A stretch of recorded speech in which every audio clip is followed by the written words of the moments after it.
Greetings. I'm Michael A. Weiss. Welcome to this week's podcast. It is Confessions of a Professional Patient. Today we're going to talk about healthcare reform, but we're going to do it in a way that I think you'll find pretty entertaining. I'm going to make believe that I'm somehow being interviewed by Jon Stewart on The Daily Show as his healthcare correspondent. Now, I don't know Jon Stewart. I'm a big fan, and he has nothing whatsoever to do with this podcast, nor does his show.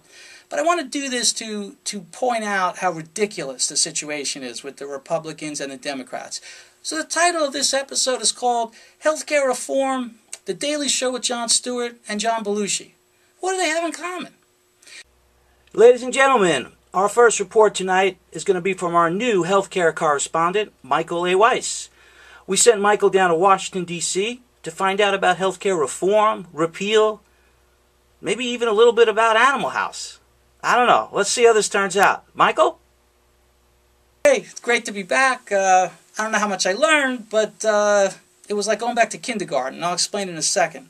So let me, for the folks out there who don't know much about healthcare reform, and that's pretty much everyone because you're getting so much information and it's told with a political slant. President Obama tried to pass healthcare reform in 2010. He used a lot of his political capital to get it done. And I think he won the battle. He's got to be careful now that he doesn't lose the war. What do I mean by that? Well, as part of healthcare reform, there were a couple of things that President Obama accomplished which are truly groundbreaking. I'll just point out a couple of them. One was there's no more lifetime caps, dollar caps, on how much your benefits are with an insurance company. So God forbid you get cancer and it costs $1 million, $2 million, you don't have to worry. Before there was a cap, and when you hit it, that's it. You have no insurance. He also advocated that health insurance companies would provide free preventative care. And, we're looking to be a wellness type company. We got to compete. I mean, look, Steve Jobs doesn't eat Fritos for breakfast. You know what I mean? So we got to kind of be healthy. All right? Michael, I have it on excellent authority that Steve Jobs does eat Fritos for breakfast. He also wanted to take kids between 18 and 26 because the cutoff used to be 18. They were adults. They can get their own health insurance. Most kids 18 feel like they're indestructible. So we have a huge amount of kids from 18 to 26 who didn't have insurance. And that clogs up the system, the insurance companies, the hospitals, etc. So a lot of kids use the hospital as their primary care facility. So President Obama said that, kids up to 26 could get insurance with their parents. Even if they're married, even if they have a job, it was very liberal. And maybe most importantly, pre-existing illness. That's it. Doesn't matter anymore. So if you have an illness and you bring it to the table, they're not going to penalize you. They're not going to charge you more. It is what it is. And that's huge. That means we're all equal. And that's an amazing accomplishment that President Obama got that done. And lastly, he made the whole process of getting health insurance easier and also filing appeals or coverage, denials or partial approvals or getting prior approvals. He made all that easier. So wait, Michael, so how would you characterize what the Republicans are doing? They seem to want to win at all costs. It's like we just want to beat the Democrats. And there are some great Republicans, really smart men and women, same for the Democrats. But I do take issue with the Republicans because they haven't come forward and said, we like this about your plan, we don't like this, so we're going to do this, or what do you think about that? It's just because you did it, so we want to repeal it. And the real issue there is that the citizens who voted these folks into office, they are the ones who suffer. They are the collateral damage.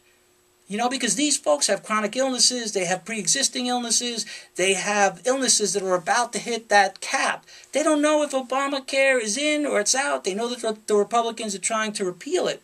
So it's... and just to quote this win-at-all-costs attitude, I know that Republican Senator from South Carolina, Lindsey Graham, was on NBC's Meet the Press recently. And I want to read to you, John, what he said. I think it's a pretty accurate comment. He said, I think we're going to see the fight on Obamacare across the board, in the House and the Senate, and we have to try and defund, D-E-F-U-N-D, defund the Obama bill to start all over. I'm paraphrasing, but that was basically the essence. He wants to knock it down, take away the money, and start from scratch. So it's about winning. It doesn't seem to be about improving the system.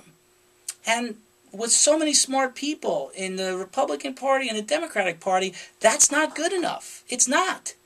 Now, what you also need to know is that these people who are hit by this collateral damage, if they're going to lose their insurance, some of these people are doing some strange things because they're either getting married to people they don't want to marry just to get insurance, they're getting divorced and moving to other states, they're changing jobs. I mean, not having health care affects so many aspects of your life that it's such an essential need that we as human beings have, and I don't understand why it's a political problem.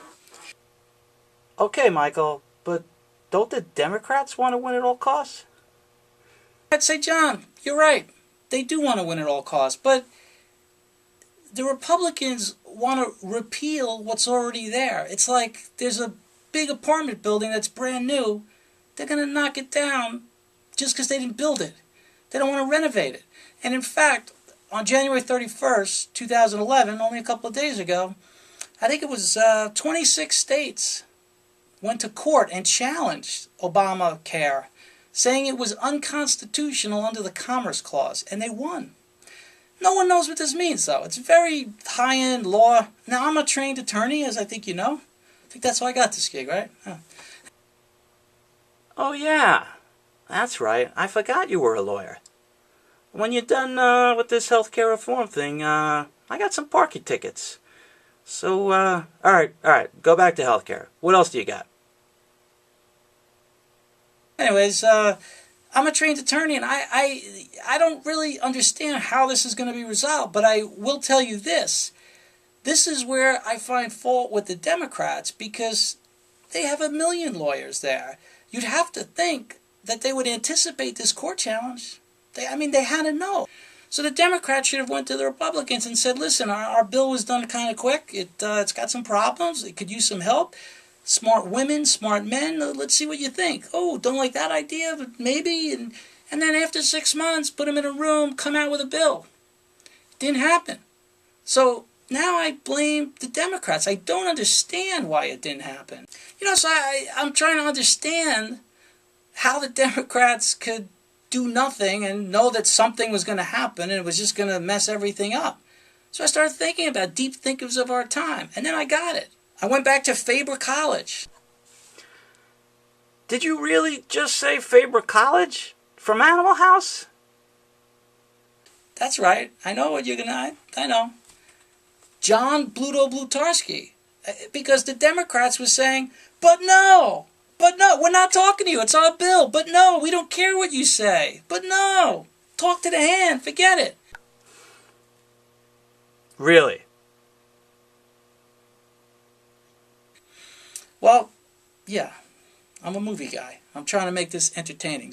But John, in all seriousness, messing with healthcare, by the Democrats and the Republicans in such an irresponsible manner, it's an insult to the intelligence and dignity of every American. And this makes me think of another brilliant mind, and yeah, it's from the movies. Eric Otter Stratton, also from Faber College, played by Tim Matheson in Animal House. And I think he hit it right on the nose with his patriotic speech at the end. He said, John, if the political party system is broken, then isn't that an indictment on the entire political process? And then in turn, doesn't that say something about where America's going? It doesn't say something good. You could sit here and do whatever you want about the environment or global warming or BP or Egypt, but I'm not going to sit here and let the Democrats and the Republicans badmouth the United States of America. Alright, I'm just kidding, folks. That was how Animal House ended. I just had a weird kind of trying to make it interesting. But in all seriousness, I was trying to just point out that this is not a substantive discussion. Candidly, I think I know more about the National Football League labor situation than I do about healthcare reform. Huh? It's not because I'm a degenerate football fan. It's because the healthcare debate is mostly political. It's really not substantive. It needs to be substantive. These people need to understand that regular people like you and me need to be shown. Our conditions need to be shown. But until that happens, this is going to go back and forth and back and forth. It's a waste. We have such smart people in our country. I don't get it. I really don't get it. And I understand party lines on certain issues that go through time. But healthcare? That's like having a position on the police or firemen. Doesn't make sense. Well, I just want to give you a couple of websites real quick. The Daily Show with Jon Stewart, they have nothing to do with this. I promise. I don't know Jon, and this was just something I did. I really like the show. Jon's great. I'm 48. I get my news from Jon Stewart. Jon, thank you. Check out the website. It's very, very good. And there's another site called nurse.com, N-U-R-S-E, like nurse. Doctors give orders, but nurses execute them. Nurses are the glue that keep the healthcare system together. And on nurse.com in particular, last week, like right around the State of the Union that President Obama did, they posted a really interesting new media roundtable with Kathleen Sebelius. She's the Secretary of the U.S. Department of Health and Human Services. And it was with like about, I would say 6 or 7 people who represented large organizations like AARP and some other folks, asking great questions, and it'll give you a really good understanding into Obamacare or what isn't Obamacare or what might happen or what's going to happen if it's unconstitutional. So check it out. And I go there to learn everything I know if that's worth anything. So thank you very much for watching, and I look forward to your comments. Thanks.